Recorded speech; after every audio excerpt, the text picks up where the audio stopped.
Welcome in this video.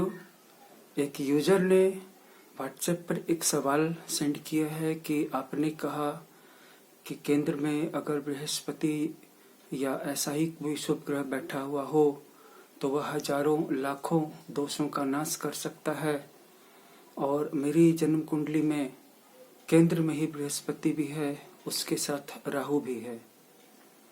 तो आपने एक अन्य वीडियो में कहा कि बृहस्पति के साथ जब राहु हो तो गुरु चांडाल योग बनता है, जिससे उस जन्म कुंडली के सभी शुभ योग नष्ट हो जाते हैं और समस्याएं बढ़ जाती हैं और उनका समाधान दूर दूर तक नजर नहीं आता है।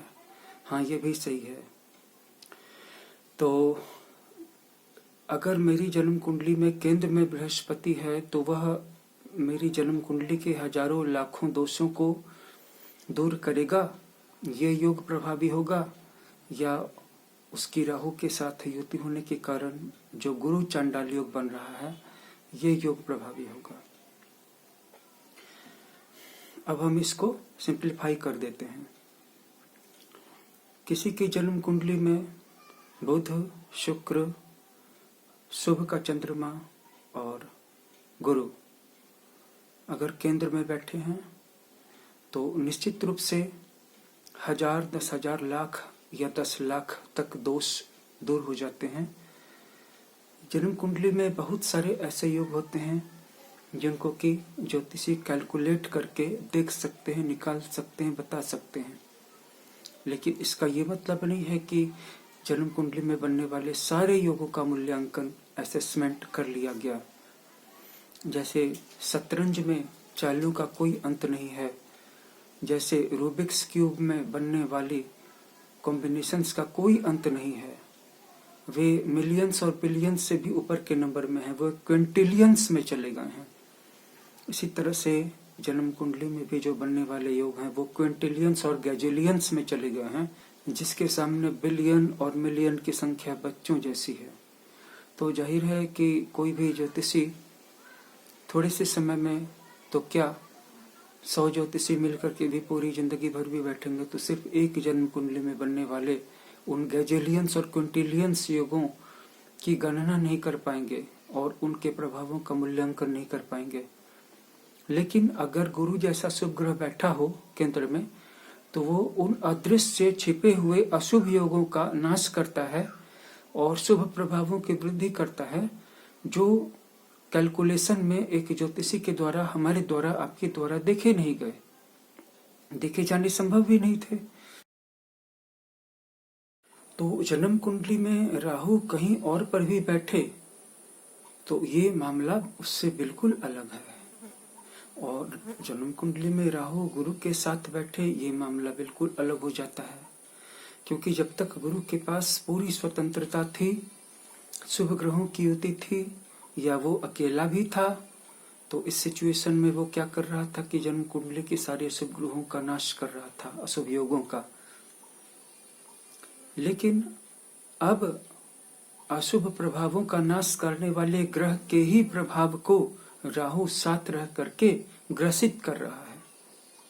जैसे राहु और केतु सूर्य और चंद्रमा की ज्योति का ग्रहण कर लेते हैं, वैसे ही वो किसी और भी ग्रह के साथ जाते हैं तो सबसे पहले उसकी ज्योति का, उसकी प्रभा का हरण करने की कोशिश करते हैं, उसको कवर्ड करने की कोशिश करते हैं, उसका आच्छादन कर लेते हैं, ढक लेते हैं, उसकी सारी शुभ शक्तियों को और अन्य सारी शक्तियों को खींच लेते हैं, एब्जॉर्ब कर लेते हैं। और गुरु संवेदनशील है, एक सात्विक ग्रह है, सदाचारी ग्रह है। वैसे भी राहु जैसे ग्रह के बारे में, जो कि अपने अशुभ प्रभावों में व्यक्ति को जुआरी, दुराचारी, झूठा बनाने की ओर प्रवृत्त कर सकता है, अगर उसकी ऐसी भूमिका है, तो इस सिचुएशन में वैसे भी राहु के साथ रहने से गुरु एक छुई मुई पत्तियों की तरह सिकुड़ जाएगा और अपने शुभ प्रभावों को बंद कर देगा। तो सभी दुष्प्रभावों को, सभी बुरे प्रभावों को जो जन्म कुंडली में मौजूद थे, उनको काटने का काम गुरु कर रहा था, और उस गुरु के प्रभाव को ही काटने का काम राहु कर रहा है इस गुरु चांडाल योग में। तो अब गुरु केंद्र में रहने के बावजूद भी जन्म कुंडली के दोषों का नाश नहीं कर पाएगा। उम्मीद करते हैं कि आपका ये डाउट क्लियर हो गया होगा। इस वीडियो में एक बात और जान लीजिए कि शुक्र और गुरु, इन दोनों ग्रहों को किसी भी व्यक्ति को खराब नहीं करना चाहिए।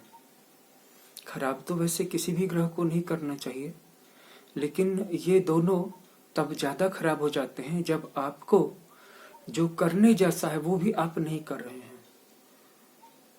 हमें जो करना चाहिए, हमें दिनचर्या का पालन करना चाहिए, हम अपने कर्तव्य कर्म का पालन करना चाहिए, बड़ों का सम्मान करना चाहिए, आदर करना चाहिए, नैतिकता का पालन करना चाहिए, शास्त्रों की आज्ञा का पालन करना चाहिए, छोटों और बराबर वालों से स्नेह रखना चाहिए। और ये सारी बातें करने जैसी हैं। जैसे एक ब्राह्मण को संध्या करनी चाहिए, एक क्षत्रिय को देश की रक्षा करनी चाहिए, एक वैश्य को वाणिज्य करना चाहिए। इस तरह की जो बातें कही गई हैं, और आज के वैज्ञानिक युग में भी सबका अपना अपना कोई न कोई कर्तव्य, कोई न कोई ड्यूटी तो फिक्स्ड है ही किसी न किसी के प्रति। अगर जो हमें करना चाहिए वो हम नहीं करते हैं तो हमारे शुभ ग्रह खराब होंगे, और जो हमें नहीं करना चाहिए अगर हम वो काम करते हैं तो हमारे अशुभ ग्रह भी खराब हो जाएंगे। और बृहस्पति और शुक्र ये प्राइमरी शुभ प्लैनेट हैं। अगर ये दोनों शुभ हो जाते हैं तो जीवन में सब कुछ मुरझा जाता है। मिलते हैं एक और अच्छे रोचक रिप्लाई के साथ। आपका कोई भी क्वेश्चन हो आप उसको कमेंट बॉक्स में भी सेंड कर सकते हैं और हमारे व्हाट्सएप नंबर पे भी सेंड कर सकते हैं। अपनी जन्म कुंडली के अलावा भी अगर आप उसकी एनालिसिस कराना चाहते हैं तो thanks for watching, share it, like it, subscribe it, take care.